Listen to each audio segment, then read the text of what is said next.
qalbigay xanuujisay inan Soomaaliyeed oo qiranaya inuu yahay laga roone. I don't even want khada buu isagu leeyahay inuu diduma baahnaa annaga u doodnay xuquuqdayada idin أصحابي سومالي حكومة ماذا قيل دوغي سدردري آرن كيسر محد موت والله إنا قصلي إنا أوي إنا قصلا من عندهم قرنيو حقوق ذا بلا آذنك إن لو وضع توضح إن حقوق ذا بلا آذنك وضع توضح waxaa ka xoog badan tahay inaad dumarka kaliya u doodaan amba khaniisiinto kaliya u doodaan sababta awgeed ayaan ugu doodnaa dumarka ogow annaga laftigeena inay dumar Soomaaliyiina dhaleen oo nala dhasheen taa ogow oo aan u doodayno xuquuqdooda oo aanan taado kaliya u doodayn marka adiga kuma soo marayno marka xuquuqda dumarka u doonno waxaa ka wiswisaysaa yeah waa ka wiswisnaa true it's hard to imagine wakaas Soomaalida feministahooda yaashooda ugu waaweyn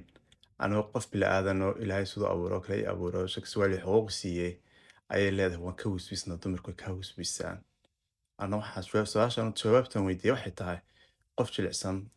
oo la dhibaateeyo aduna dhib kala ugu sii darin haddana waxay leedahay anu ma dhibaateynayo laakiin waan ka wiswisnaa markii wax ka khaldan yihiin mana fahmin gabadha sidaa u hadlaysa waa gabadha tirahda dadka yaan la caayin yaan la dhibaateynin yaan dumarka Soomaalida hal badbaadiyo hablaha yaan la gudin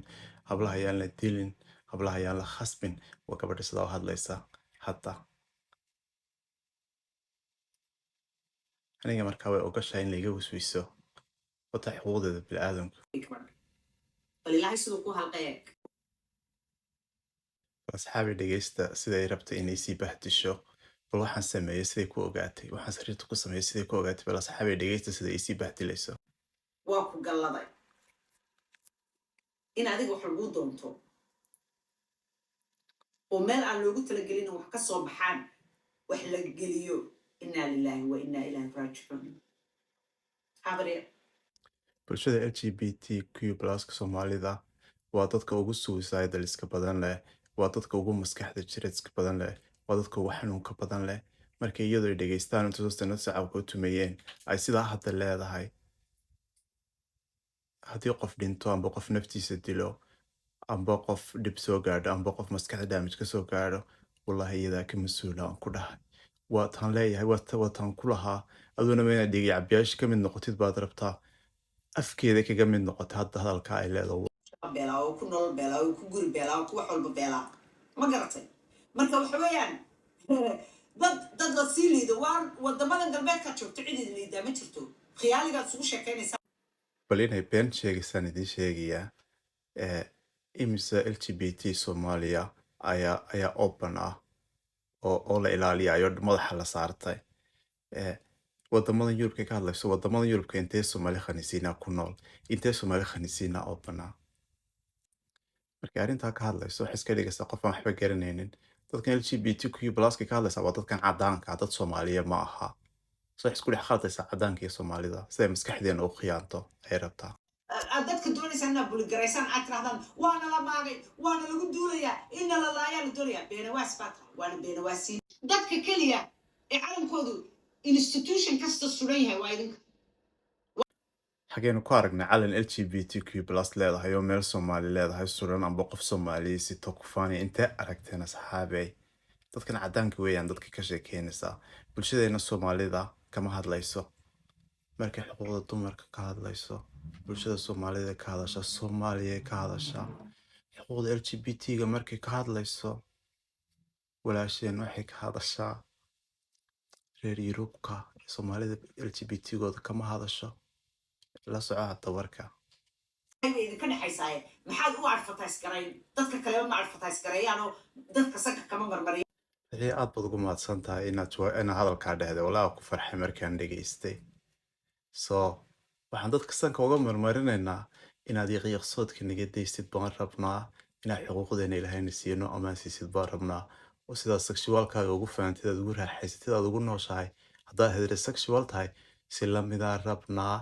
taa weeyaan taansan kaaga marmarinaa ula soconaa ina ammaanna siisid baan rabnaa lagu duulaan lagu yahay ha qoyan biniaadamnimadeedaaba duulaan lagu yahay waxba looma ogolo waa carruurtiina haysta iyo reerkiisaana lagu qabsataan oo sharciyo haddeer dowladahan reer galbeedku sharciyo ayay soo wada saareen ay leeyihiin xataa ninku maaha inuu nin hadday isbartaan uu sheego inuu nin ahaan jiray maxaa dhacay hadhow tuso inamada yareeray markay ogaadaan inuu nin ahaa wixii uu kaxaystay ama wixii uu shukaansaday ama waxa uu guursaday aad ayaan uga xumahay Fadxiya inay kalsooni darro intaa laga kaa muuqato aad ka baqanaysid in nimanka laydinka kaxaysto amba nimanka lagaa kaxaysto amba nimanka dumarka laga kaxaysto. So ma fahmin inaa inta caqli dhaantaan walaahi u malaynayay. Ma fahmin si fiican. nin ahaa wixii uu kaxaystay ama wixii uu shukaansaday ama waxa uu guursaday markuu ogaado inuu nin ahaa soo qarjamida ka siin maayaan oo dili maayaan wax Maan moodaynin Fadxiya inaad badriyakaadka sabooraysid iyo wax dilka iyo nimanka wax dilaya iyo soodigan dib u laabtay marka LGBT ka hadlaysid dib baa u laabatay meesha dagaalka ugu jirtay baa dib ugu laabatay. So waxaan rajeynayaa inaad dib isku eegtaad dib isku baadhid aad hadalladaad leedahay bal dib uga fikirtid. I wish that walaahi aad baa uga xuma inaan kaa maqlo hadalladaas adiga. wax yar ila sii dhegeysta weli waxay sii wadaa bulinkii bay igu sii wadaa ee caydi haddana markale cay rabtaa dhegeysta. waay baad u baahan tahay in lagu aqbalo sexualitygaaga la aqbalo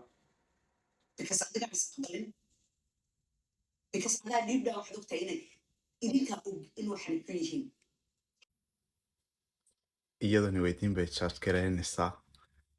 waxaad moodaa in iyadu isla hadlaysaad moodaa soomaalidu taa way yaqaanaan dadkeena qaar way yaqaanaan in iyadu isla hadlaysaad moodaa marka sidaa u hadlayso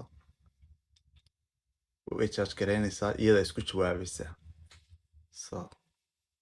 waa isku faraxsanahay qofkaan ahay